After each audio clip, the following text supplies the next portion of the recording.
Isaías 5, versos 11 e 12. Ai dos que se levantam pela manhã e seguem a bebedice e continuam até a alta noite, até que o vinho os esquenta. Liras e harpas, tamborins e flautas e vinho há nos seus banquetes. Porém não consideram os feitos do Senhor, nem olham para as obras das suas mãos. Nesse texto nós percebemos Deus apresentando essa possibilidade do homem se entreter com algumas coisas que o divertem, que o preenchem, né, talvez emocionalmente falando, mas a ponto de, envolvido com isso, esquecer-se de Deus. O versículo 11 fala de bebedice.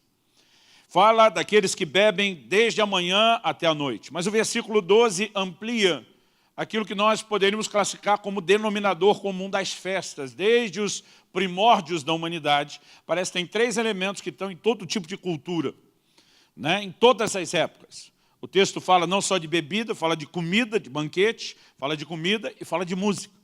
Parece que quase todo tipo de festa ao longo da história da humanidade é regada a comida, bebida e música. Agora, Deus está falando não só de diversão, mas de algo intenso.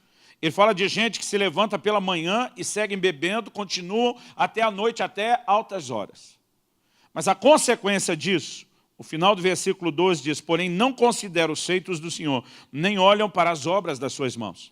A NVI traduziu isso dizendo, mas não se importam com os atos do Senhor, nem atentam para a obra que as suas mãos realizam. O que ele está falando aqui é nada mais, nada menos do que o que apresentamos na semana passada com a classificação de distração.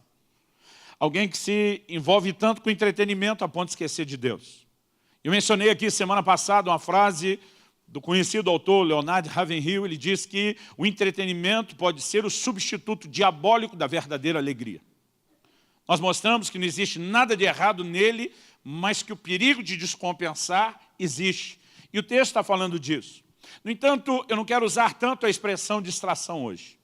O que eu quero falar hoje, eu classificaria como embriaguez espiritual. Na semana passada, eu contei como Deus me trouxe essa palavra do até que nada mais importe. Em meados de fevereiro de 2008, 10 anos atrás, na sala que nós temos, que as crianças usam hoje aqui em cima, né, no nosso anexo. Aquele dia, o Senhor falou muito forte ao meu coração. Na verdade, antes daquela experiência que eu contei, da reunião da noite com a liderança, pela manhã, enquanto eu estava lendo a Bíblia, no meu tempo devocional com Deus, eu passei por esse texto de Isaías 5. É por isso que eu estou começando a mensagem a partir dele. E desde o momento que eu li, algo chamou a minha atenção.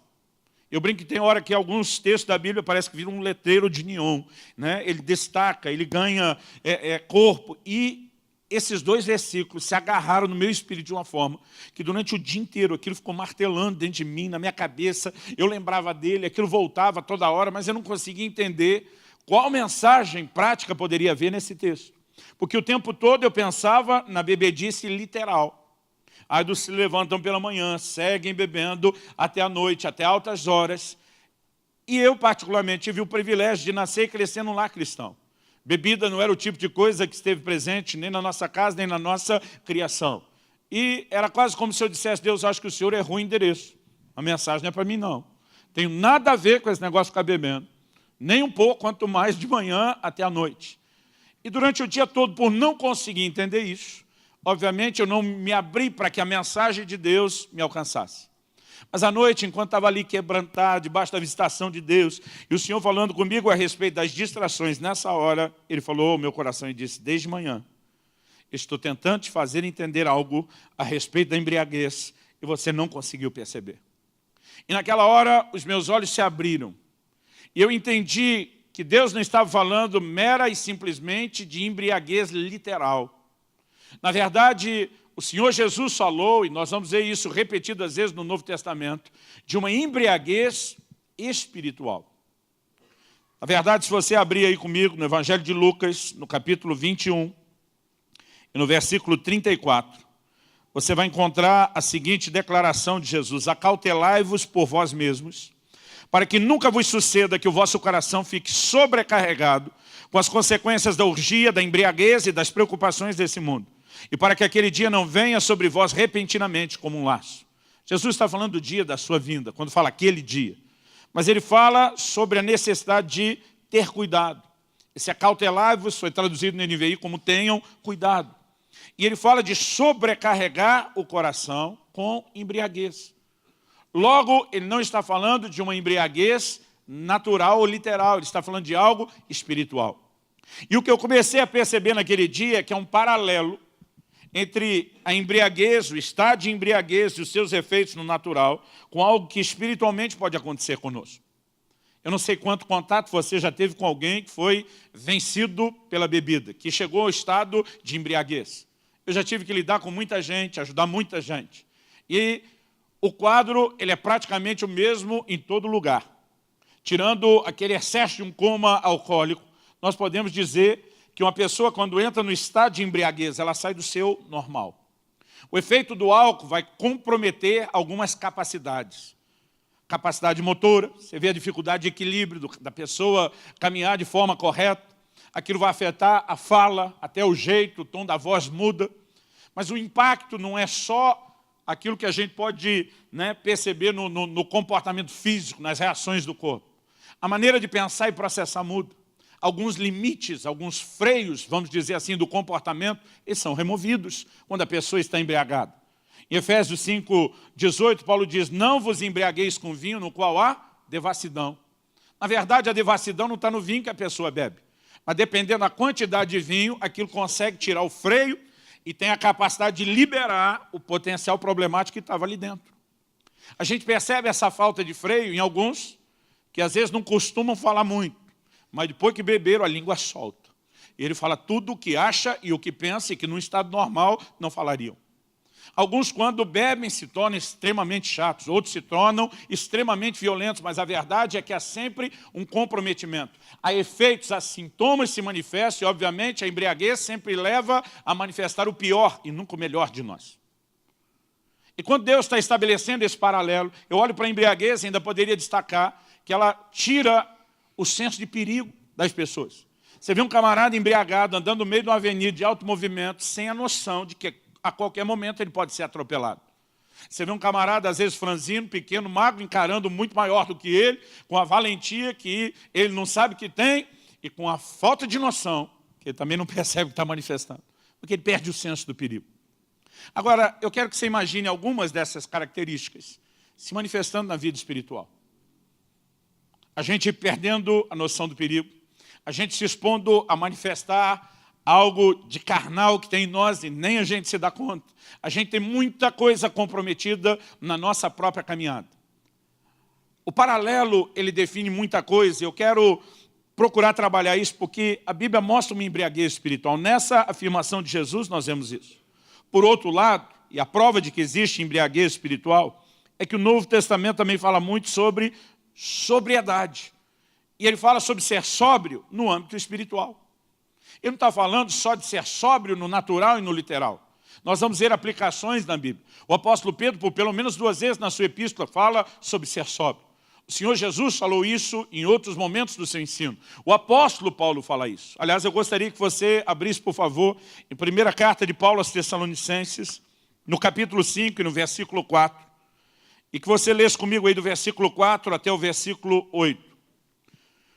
O apóstolo Paulo diz assim, mas vós, irmãos, não estáis em trevas para que esse dia, como ladrão, vos apanhe de surpresa.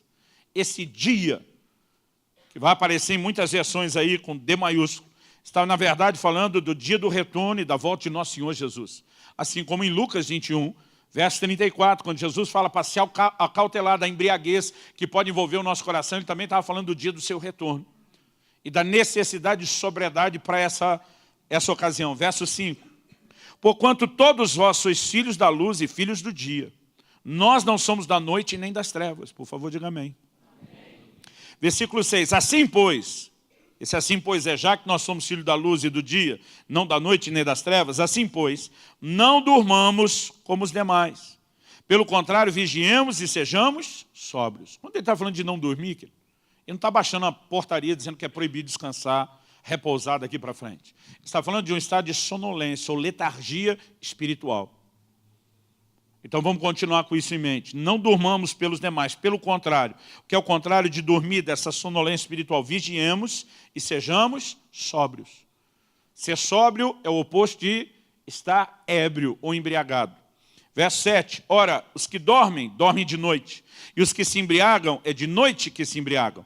Nós, porém, que somos do dia, sejamos sóbrios, revestindo-nos da couraça da fé e do amor, e tomando como capacete a esperança da salvação. Aqui ele fala tanto da embriaguez espiritual, como do estado de sobriedade espiritual.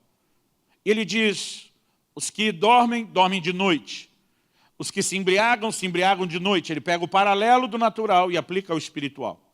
Essa noite no espiritual são as trevas, é a ausência de luz. E ele diz que quem está envolvido na sonolência, quem está envolvido na embriaguez, já está sendo engolido pelas trevas. Eu e você que somos do dia, não poderíamos permitir isso.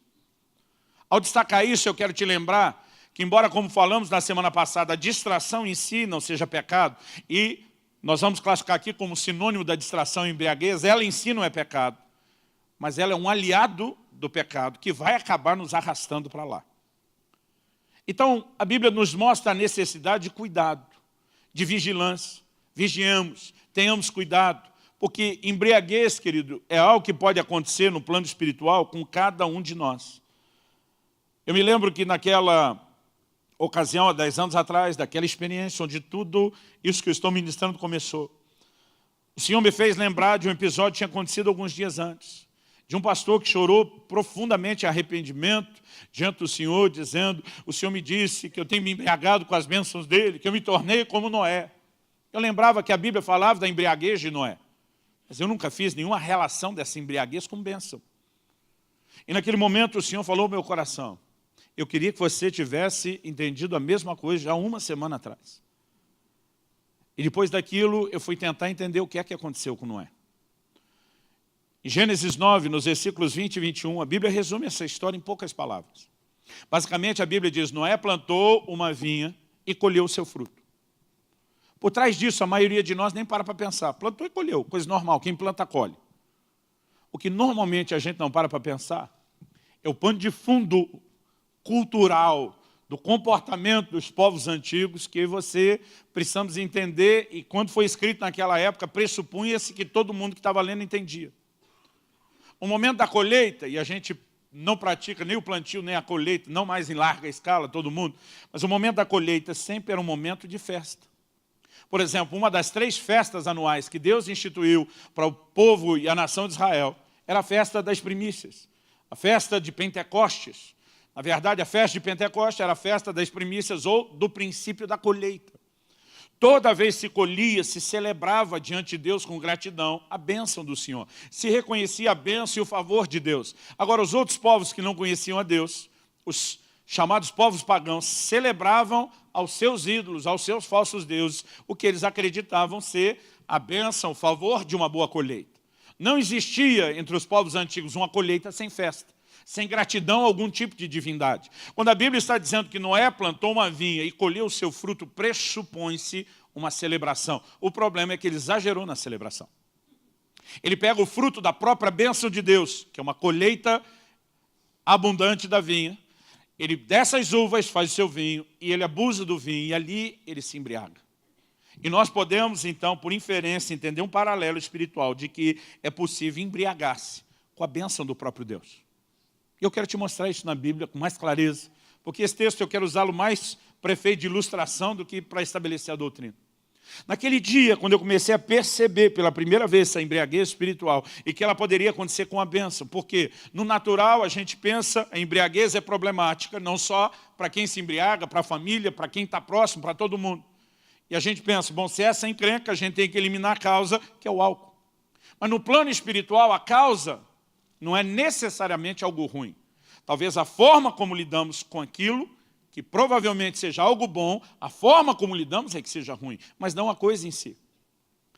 Naquele dia o Senhor me fez lembrar de uma história.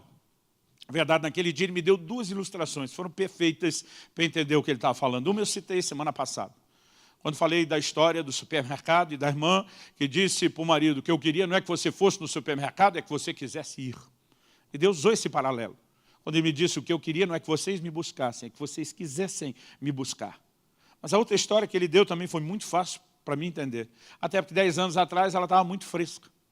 Ela deve ter acontecido entre 11 a 12 anos atrás, eu chutaria que foi há 12 anos atrás, com certeza não mais do que 13, porque eu estou morando em Curitiba há 13 anos. Eu lembro que isso aconteceu na primeira casa em que eu morei aqui. Eu cheguei, Israel devia ter mais ou menos ali seus 8, 9 anos de idade, cheguei em casa um dia com um presente que ele amou. Na verdade, a maior cena de festa, de celebração que eu já vi Israel fazer foi nesse dia. Na época em que PlayStation 2 era ainda novidade. E quando eu trouxe, irmão, aquele menino surtou. Não é que ele ficou feliz, ele surtou. Ele corria, ele gritava, ele jogava no chão, ele rolava, ele me abraçava, me beijava.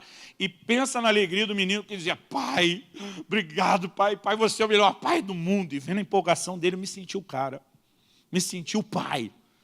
Pensa num pai que ficou feliz de ver a alegria do filho, fui eu. A minha alegria durou pouco tempo. Porque eu comecei a ficar com raiva daquele bendito videogame, para não falar do videogame, o que eu realmente pensei. Por quê? Aquele presente, aquela expressão do meu amor, do meu interesse, do meu cuidado pelo melhor do meu filho, passou a concorrer com o meu lugar. Aquele videogame começou a roubar meu filho de mim. Começou a roubar o nosso tempo junto. E às vezes, para poder salvar um pouco disso, eu tinha que ir jogar o videogame com ele. E aquilo foi crescendo aos poucos. Mas o que mais me incomodava é que a gente já tinha um ritmo, um ritual familiar, vamos dizer assim. Ao longo desses anos, minha rotina tem sido, em geral, né, salvo exceções, permanecer aqui de domingo a quarta, quinta e sexta, sábado, eu normalmente estou pregando fora. Então, quando voltava, depois de 3 dias, eu sempre, a maior parte desses anos, morei no Boqueirão, né, eu brinco que na hora do rush, dá no máximo 15 minutos de casa do aeroporto. No início, o Kelly fazia questão de me buscar, teve uma hora que eu tive que proibir. Eu falei, meu amor, você não vai aguentar esse ritmo. É muitas idas e vindas do aeroporto. Mas naquela época, logo no começo, ela fazia questão de buscar. Então, eu lembro quando o avião aterrissava, eu ligava o celular, avisava ela, amor, cheguei. Era o tempo de eu desembarcar, pegar a mala, sair, ela já estava encostando na porta para me pegar. Mas como era rápido, meus filhos também sabiam, mamãe saiu, vai voltar com o papai, e ele já ficava esperando. Eu abria a porta, ele estava na sala, corria para cima de mim, a gente fazia uma festa. Era a mesma coisa, toda ocasião do meu retorno. Mas depois do bendito videogame. Quando eu chegava, abria a porta, a Alissa estava lá fazendo festa, e o Israel sumiu. E depois de eu fazer uma festa com ela, quando a coisa acabava, Israel, cadê você? Aí ele respondia a frase que até hoje me dá raiva. Já vai, pai, só vou passar de fase. Esse dia um irmão falou, pastor, sinto que eu vou passar de fase. Eu falei, muda esse discurso que eu não aguento.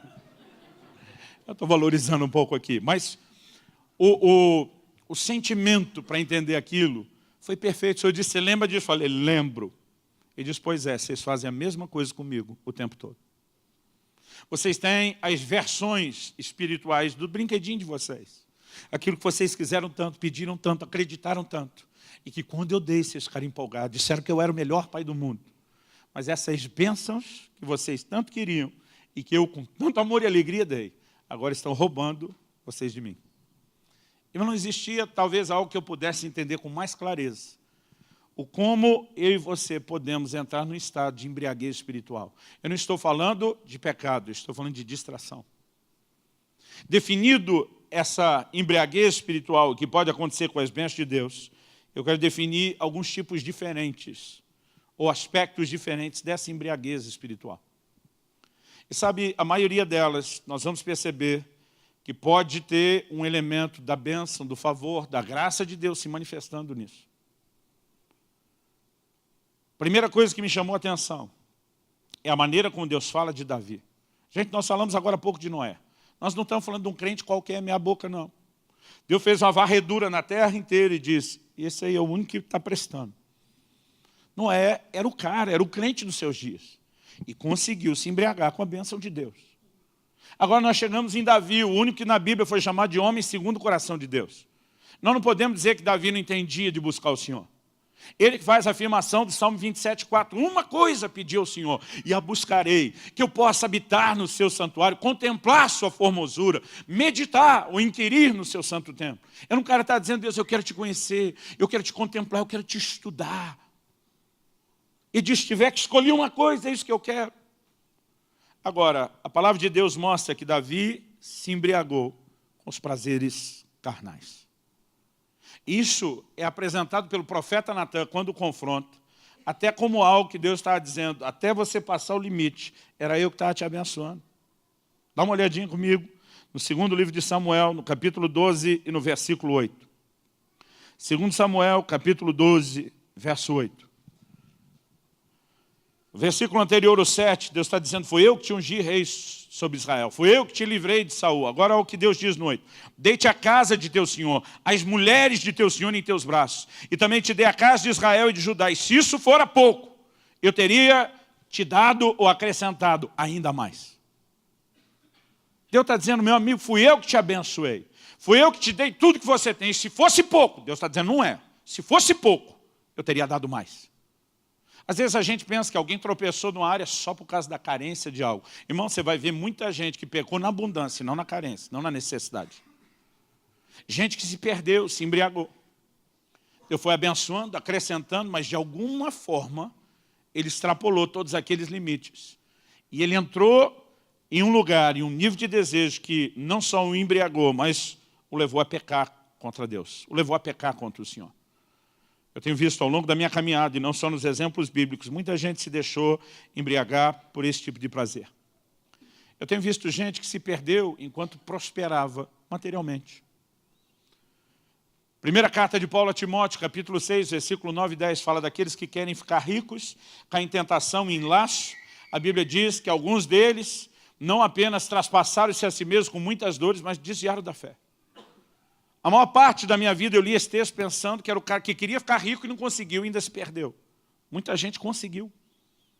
E se perdeu enquanto conseguiu o que queria e o que buscava. Aliás, esse aqui é um exemplo clássico disso nas Escrituras. O rei Uzias.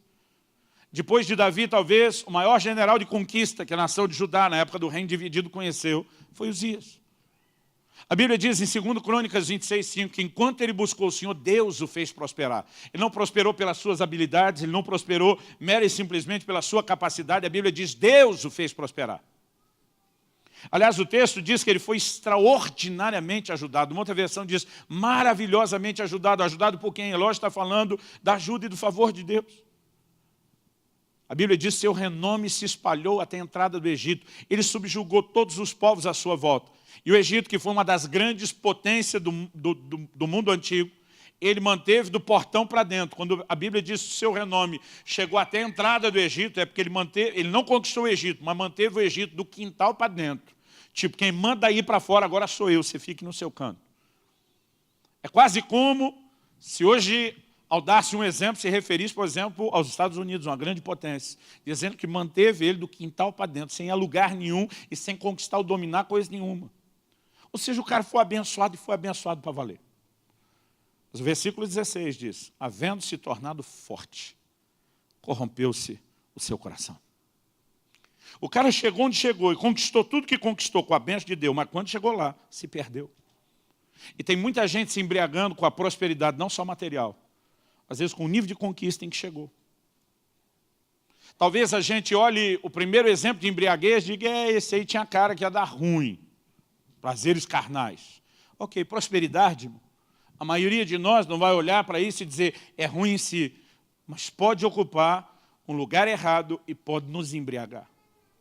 A terceira área de embriaguez, que eu quero chamar a sua atenção, ela envolve algo que não tem como a gente dizer que não é de Deus. Uma posição ministerial.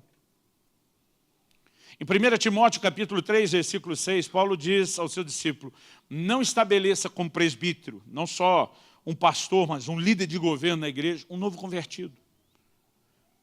E, obviamente, ele está deixando claro nas entrelinhas que ele ainda não tem estrutura e maturidade para tal. Ele diz para não acontecer que ele se ensoberbeça e caia na condenação do diabo. Quer dizer, o camarada alcança um cargo e uma posição ministerial para a qual não está pronto. E aquilo que era para ser bênção para ele, para todo mundo, virou problema. Nós temos exemplos disso na Bíblia? Claro que sim. A terceira epístola de João, nos versículos 9 e 10, a Bíblia fala de um tal de Diótrefes. O apóstolo João escreve e diz, ele não nos recebe. Irmão, que líder maluco pode ser esse que diz, aqui o apóstolo João não vem, na minha igreja não. Nós estamos falando do cara que reclinava a cabeça no peito de Jesus. Nós estamos falando do cara que no final do seu evangelho diz, se fossem registrados todos os milagres que Jesus operou, eu penso que nem no mundo inteiro caberiam os livros. Eu fico imaginando quanta coisa João não poderia compartilhar com a gente, que nem está registrado. Quanto milagre. Eu ficaria ouvindo João, almoçaria, passaria o dia ouvindo João, jantaria de novo ouvindo João, viraria a noite adentro ouvindo João. Além de poder ouvir de toda a bagagem, a experiência dele, irmão, no mínimo, nem que fosse numa perspectiva carnal, eu ia querer me atualizar de um monte de coisa, nem que fosse para saber os podres de Pedro. Agora, quem que diz João não vem aqui? Irmão, vamos colocar o contexto se fosse hoje.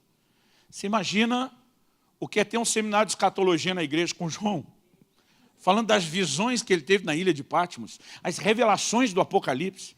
Agora, que maluco do Diótrefes é esse que diz aqui, João não prega. E não só isso. João diz, ele não nos recebe. E se alguém da igreja hospedar um dos nossos, tipo os discípulos dele, hospedar os meus discípulos, não é nem no culto, ele expulsa da igreja. João diz, porque ele quer ter a proeminência. Só ele pode brilhar, só ele pode estar debaixo dos holofotes. Se embriagou. Isso pode acontecer em muitos níveis. Tem esse nível mais doentio, onde o cara está dominando com mão de ferro. Tem aqueles mais simples que as pessoas não percebem que já estão sendo picados por um bicho. Um dia desse preguei num conselho de pastores, numa outra cidade, num outro estado. Distribuí livro daquele meu da família de graça para todo mundo, de presente para todo mundo. No final, muitos pediram, pastor, pode fazer uma dedicatória? Eu falei, faço com alegria. Gosto que me façam, vamos fazer aos outros o que queremos que nos façam. E entre as pessoas que estavam atendendo, um deles chegou e eu perguntei, qual é o seu nome para escrever no livro? Ele, pastor fulano de tal. Eu, com aquele meu lado gaiato, nem pensei. A hora que eu vi, já estava falando. Falei, mas pastor não está no seu RG não, né? Ele não teve nenhuma reação como a sua. De rir, mas eu não percebi também o quanto ele desgostou daquilo. E eu gosto de deixar a coisa bem pessoal. Eu normalmente não boto título nenhum.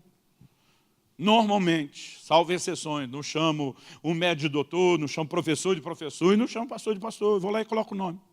E quando eu fiz a dedicatória do nome dele, assinei o meu, ele pegou o livro, olhou para mim e falou, você está me desrespeitando. Eu falei, por quê? O senhor não colocou pastor aí. Eu falei, mas veja o lado bom, desrespeitei nós dois, porque também não coloquei no meu. Aí a hora que eu falei isso, a turma estava em volta, riu. Eu me arrependi de ter falado. Mas nessa altura ele já não teve coragem de falar mais nada. Irmão, que coisa é essa de ter que brigar por um título? Aqui você não precisa me chamar de pastor, não precisa me chamar de senhor, pode me chamar pelo nome. Tem alguns lugares que eu vou pregar, que a moçada ainda me chama de tio Lu. Estão me fazendo sentir velho, tiozão já. Aí, tio Lu. O respeito, querido, ele está muito mais no que você tem no coração do que só naquilo que você fala. Porque quando você olha aqueles pega no Senado e na Câmara, só falta o outro dizer, Vossa Excelência é uma anta. Então, bota o título antes para fingir respeito e fala depois o que quer. Sabe, eu não estou dizendo que se você tem esse padrão, que você não possa expressar o respeito dessa forma aos outros. Eu estou dizendo que quando alguém exige isso com uma necessidade de reconhecimento, tem algo errado no coração dele. E esse bicho vai picando as pessoas aos poucos e pode envolver a gente. Agora, tecnicamente, era para a gente dizer, é um lugar que Deus chamou alguém para ocupar, e isso pode embriagar a pessoa? Pode. Não só a posição, a própria atividade, o serviço, o ministério, ou o que a gente gosta de classificar como ativismo. Semana passada eu falei a respeito de Marta. Marta está querendo agradar Jesus. Recebeu Jesus em casa, quer tratá-lo da melhor forma possível, mas ela está se esforçando para agradá-lo com aquilo que não é o que ele mais espera. E com isso ela está negligenciando e deixando de dar a ele o que ele mais espera. Atenção, tempo e reconhecer que ele, como pessoa, é importante. E eu vejo muita gente, e já me aconteceu várias vezes, por amor ao Senhor, na boa intenção, querendo trabalhar tanto, a gente começa a negligenciar a comunhão com o Senhor. A gente pode se embriagar com esse tipo de coisa.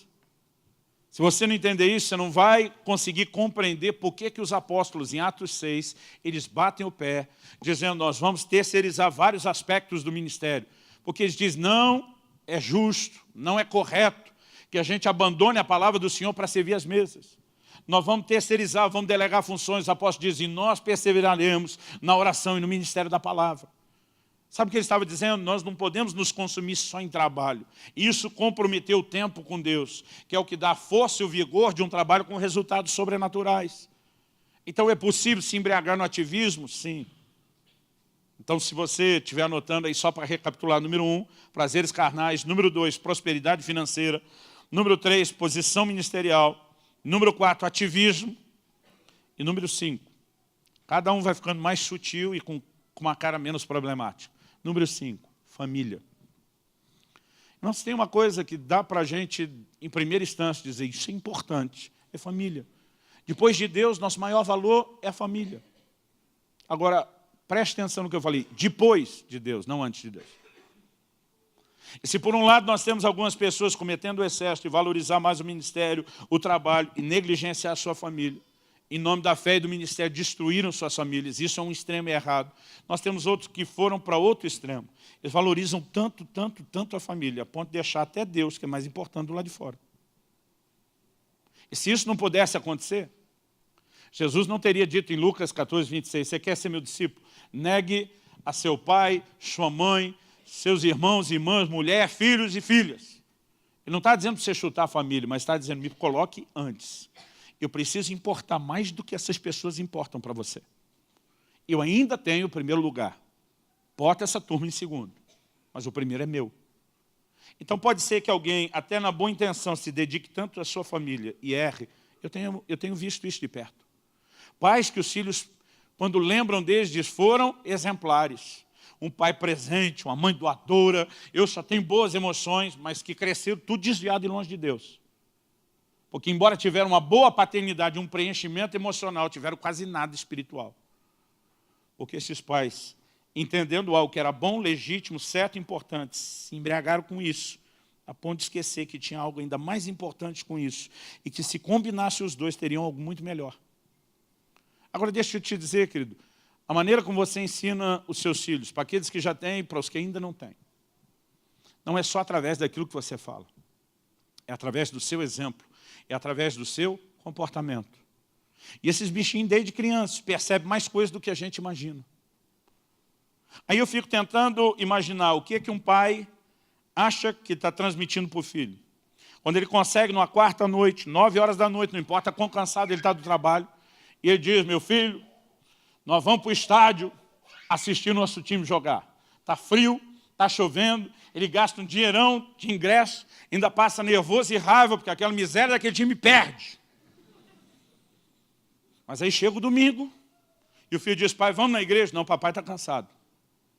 Na quarta-feira, 9 da noite, depois do trabalho, ele não estava cansado para ir no jogo. No domingo, depois de meio dia de descanso no sábado, e o domingo inteiro, ele está cansado. O que ele está dizendo? Aquele negócio que nós fizemos na quarta, vale a pena o sacrifício. Esse aqui não. Sem nenhuma palavra, a mensagem e os valores foram transferidos. Ninguém pode dizer que é algo importante, querido. Se não dá tempo, atenção e não investe naquilo. E muitas vezes a gente tenta falar da importância que o Senhor tem, quando Ele não tem importância, quando Ele não é a prioridade, nem na nossa agenda, no nosso tempo e nem no nosso investimento. E a gente não percebe que até na boa intenção de cuidar, a gente ainda pode se embriagar.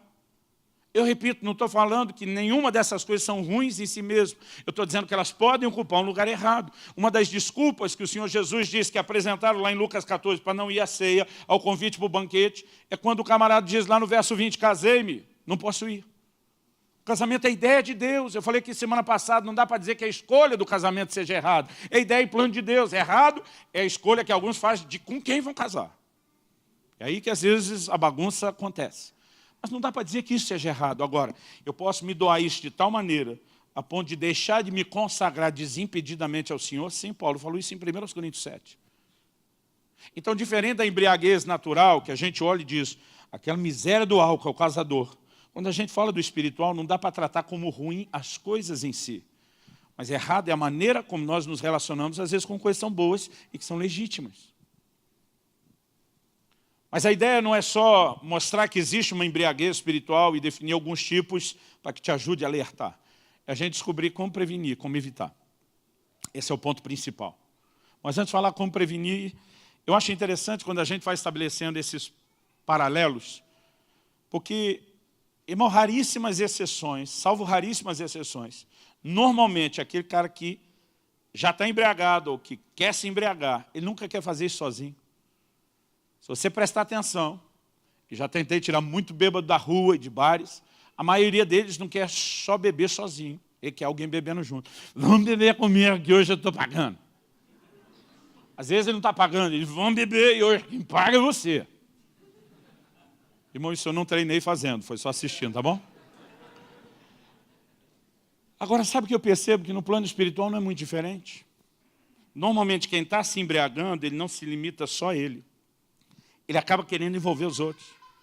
Se você prestar atenção no que Jesus falou de Marta e Maria, Marta, além de estar embriagada, distraída, ela quer arrancar Maria de lá.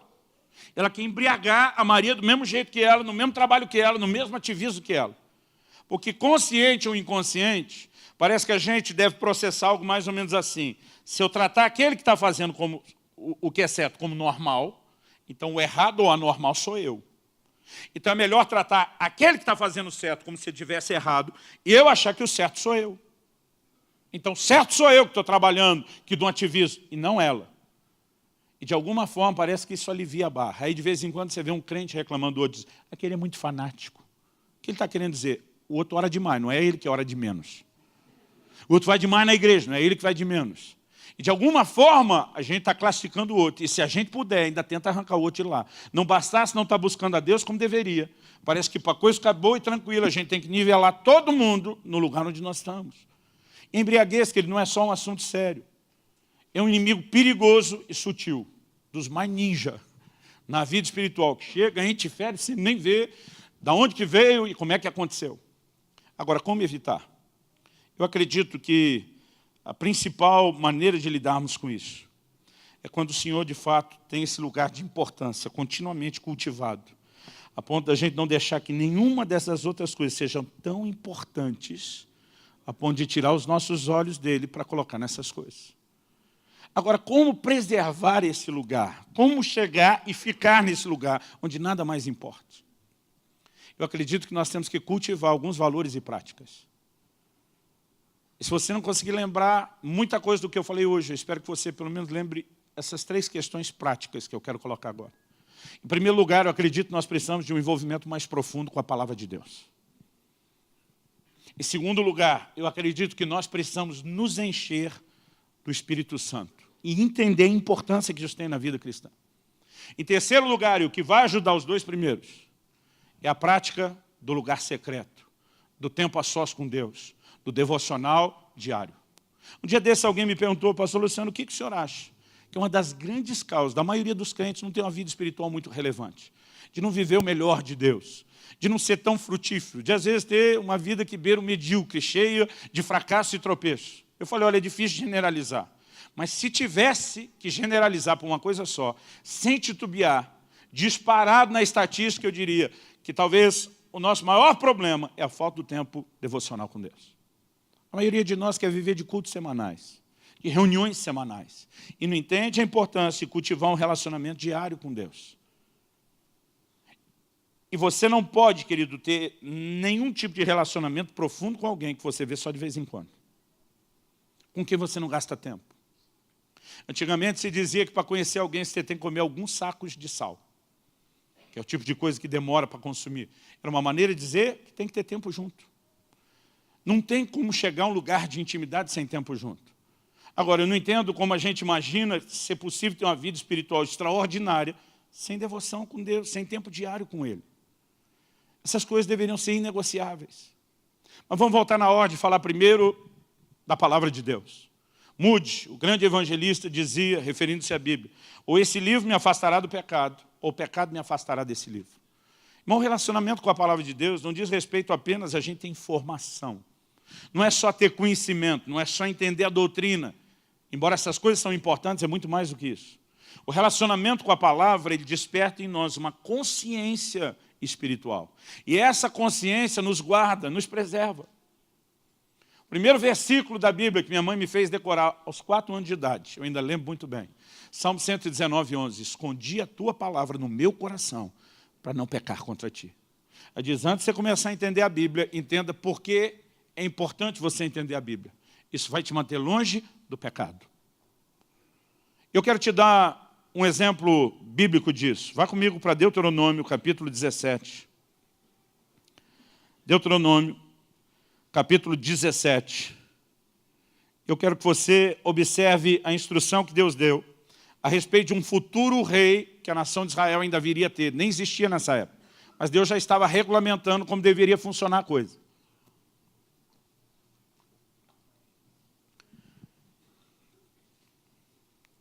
Ele diz, porém, verso 16 e 17, Porém, este não multiplicará para si cavalos, nem fará voltar o povo ao Egito para multiplicar cavalos, pois o Senhor vos disse, nunca mais voltareis por esse caminho. Tampouco para si multiplicará mulheres, para que o seu coração se não desvie, nem multiplicará muito para si prata ou ouro. 3 advertências, ou advertência em 3 áreas específicas. Eu particularmente acredito que isso aqui não é aleatório. Até porque essas 3 áreas, e eu quero classificá-las como 3 áreas de perigo, onde há necessidade de vigilância. Ele está falando do ego, ele está falando de prazeres carnais, a sedução que isso pode ser, e do envolvimento com as coisas materiais. Ego, não multiplicará para si cavalos. No contexto de hoje, irmão, a gente pensa no cavalo muito mais como algo ruim do que como algo bom. A gente imagina algo muito distante do que era a realidade naqueles dias. Falando de um rei, de um líder de uma nação, quanto mais cavalos ele tivesse, significava que ele tinha um status, um poderio militar e um reconhecimento diferenciado. É por isso que você vai ler tanto nos Salmos como no livro de Provérbios. Uns confiam em carros, outros em cavalos. Nós fazemos menção do nome do Senhor. Está dizendo, a gente não se orgulha nessa força, nesse poderio militar que é tão importante para um rei natural. A gente coloca nossa confiança em Deus. E Deus está falando de um rei que, ao multiplicar aquilo, colocaria a sua confiança naquilo, celebraria aquele nível de reconhecimento que aquilo geraria, mas afastaria o seu coração de depender do Senhor. Deus diz, não vai multiplicar para si mulheres. Basicamente, ele está dizendo, leve a visão dos prazeres carnais na rédea curta. Não multiplique para si muita prata ou ouro. Saiba ter contentamento e não se deixe seduzir pela avareza, pela ambição e pela cobiça. Por que eu disse que isso não é aleatório? Porque quando chegamos no Novo Testamento, e vemos tanto em Mateus 4 como Lucas 4, a tentação de Jesus no deserto, o diabo explora as mesmas 3 áreas. Ego. Se você é o Filho de Deus, lança-te do pináculo do templo, pois está escrito que aos seus anjos dará ordem para que te segurem. Irmão, existia uma forma de estrear no ministério, ser revelado à nação de Israel como Messias, com mais pompa e estardalhaço, do que pular do pináculo do templo, descer segurado pelos anjos e dizer, cheguei. Porque a gente não está vivendo aquele contexto do reconhecimento, do desprezo que ele sabia que passaria, às vezes passa desapercebido. O diabo tentou na área dos prazeres carnais, o apelo não foi para a questão sexual, mas para Jesus, depois de 40 dias sem comer, transforma essas pedras em pães. Ele apelou para a área de posse e conquista, daquilo que é natural e material, sim. Dar-te-ei os reinos e as glórias desse mundo todo, se você se prostrar e me adorar. Então, embora as pessoas não caiam, não tropecem só nessas 3 áreas, não dá para negar que elas talvez possam ser classificadas como as áreas de maior vulnerabilidade. E Deus está dizendo para o rei o que ele não deve fazer, brincar nessas 3 áreas. Mas Deus não fala só do que não fazer de errado. Eu falo do que ele tem que fazer de certo. Além de não fazer o que é errado, o que ele tem que fazer de certo, para evitar aquele caminho. Olha o versículo 18 e 19 de Deuteronômio 17. O Senhor diz, quando se assentar no trono do seu reino, escreverá para si uma cópia dessa lei no livro, do que está diante dos levitas e sacerdotes. Naquela época as pessoas não tinham cópia da Bíblia. Era só os sacerdotes que tinham. Eles liam nas reuniões públicas e o povo vinha para ouvir a leitura pública das Escrituras e aprender com elas. Não tinham cópias. Essa facilidade que depois da impressão e agora do arquivo eletrônico nós temos, de todo mundo ter só a cópia da Bíblia, nunca foi a realidade da maior parte da história da igreja. E mesmo em tempos atuais, ainda existe gente que não tem essa facilidade. Eu não sei se você já leu o livro O Homem do Céu, do irmão Yun, chinês. Hoje ele vive na Europa, já esteve conosco aqui em Curitiba. Ele conta que quando teve acesso à sua primeira Bíblia, porque a igreja perseguida lá é vedada dessas coisas, ele no primeiro mês, ele decorou o livro de Mateus inteiro, os 28 capítulos, cada um dos versículos. Porque como não podia andar com a Bíblia, pelo menos quando encontrasse as pessoas, ele poderia transmitir. Nós temos uma facilidade, algo de tanto valor, e a gente não consegue nem mensurar ou valorizar isso.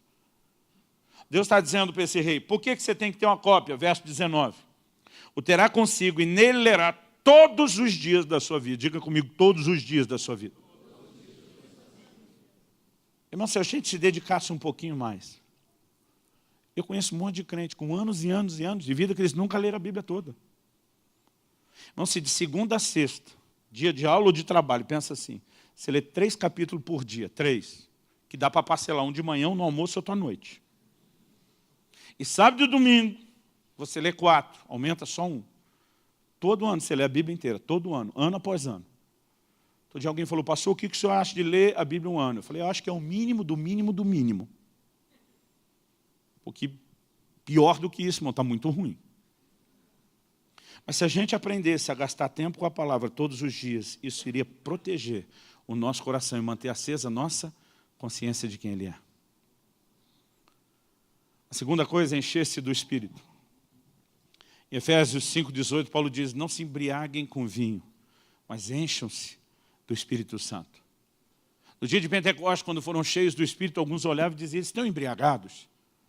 E quando você percebe essa associação de enchimento do Espírito Santo com outro tipo de embriaguez, dá para entender o que Paulo está dizendo mais ou menos assim, não se embriague com o vinho natural, nem essa embriaguez espiritual ruim, mas se encha do Espírito Santo, se embriague dele, porque essa boa embriaguez vai te impedir da ruim. Agora vamos falar a respeito do que é ser cheio do Espírito, porque a maioria de nós não entende. Quando a gente pensa em enchimento, a gente imagina mais ou menos um vasilhame, o Espírito Santo como se fosse líquido enchendo a gente. Então, uma garrafa, uma jarra, o que você imaginar. Você imagina que tem gente aqui, ele está com pouco Espírito Santo, o outro está pela metade, o outro está 3/4. Mas não é esse o conceito bíblico. Porque João 3,34 diz que Deus não dá o Espírito por medida. O Espírito Santo é uma pessoa, não é uma coisa, ele não é divisível. Não tem como Deus te dar pouco Espírito Santo e dar muito Espírito Santo para o outro. Quando a Bíblia fala do cheio, não é quanto do Espírito Santo você tem. Cheio significa totalmente preenchido. Na verdade, é quanto o Espírito Santo tem de você. É quanta rendição, é quanta entrega. E isso se cultiva num relacionamento diário. Nós precisamos de um enchimento diário. Quando Paulo diz em Efésios 5,18, enchei-vos do Espírito, há uma conjugação que a gente não tem um equivalente no português como eles têm no grego, que é chamado pelos estudiosos de tempo contínuo. O máximo que a gente tem no português é o gerúndio. O gerúndio indica uma ação no momento. Se alguém falar, Luciano está pregando, eu estou fazendo isso naquele momento, não quer dizer que eu vou continuar fazendo isso sem parar.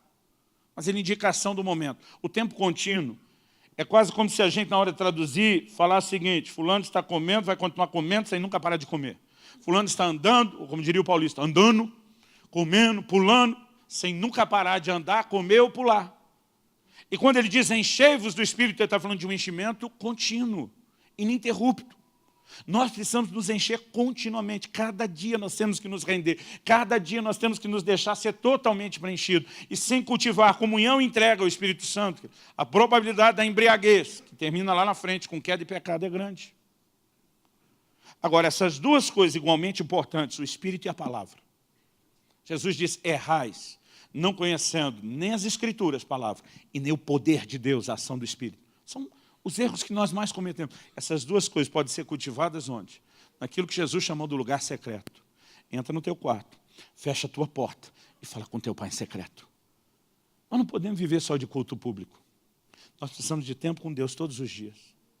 Mesmo que você não tenha horas de oração, se você tiver aquele pequeno tempo de qualidade, ao longo do dia, manter seu coração sintonizado, porque a Bíblia diz orar sem cessar. A Bíblia não diz para orar só no quarto, tem aquele tempo de qualidade. Existe uma comunhão contínua, e se a gente aprender a cultivar isso, vai fazer toda a diferença na nossa vida. Quando a Bíblia diz acautelai-vos, é porque você precisa tomar cuidado, porque se não tomar, a embriaguez é certa. E quando a embriaguez chega, o prejuízo vai se instalando aos poucos. Eu quero que você se coloque em pé, por favor.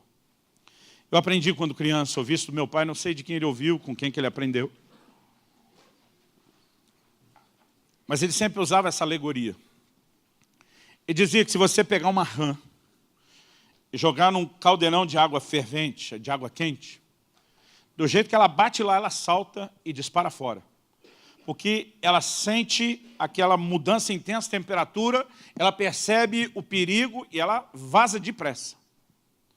Mas ele dizia que quando existe uma mudança lenta, bem gradual, de temperatura, é possível você colocar a rã na panela com água fria, ligar aquele fogo baixo, que antigamente a gente chamava de banho-maria, e aquilo vai mudando gradualmente a temperatura. Essa mudança lenta, a rã não percebe.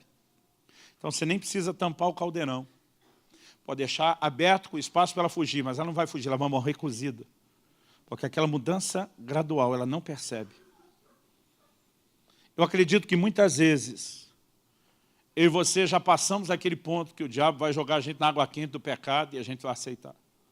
Mas o problema é que às vezes ele vai cozinhando em banho-maria. Um pouco de distração aqui, um pouco de embriaguez ali, e a gente simplesmente vai relaxando. Isso acaba nos enredando. Eu vou repetir algo que eu tenho falado aqui bastante, especial nesses assuntos que nós estamos ministrando. Eu não vim aqui te apontar o dedo.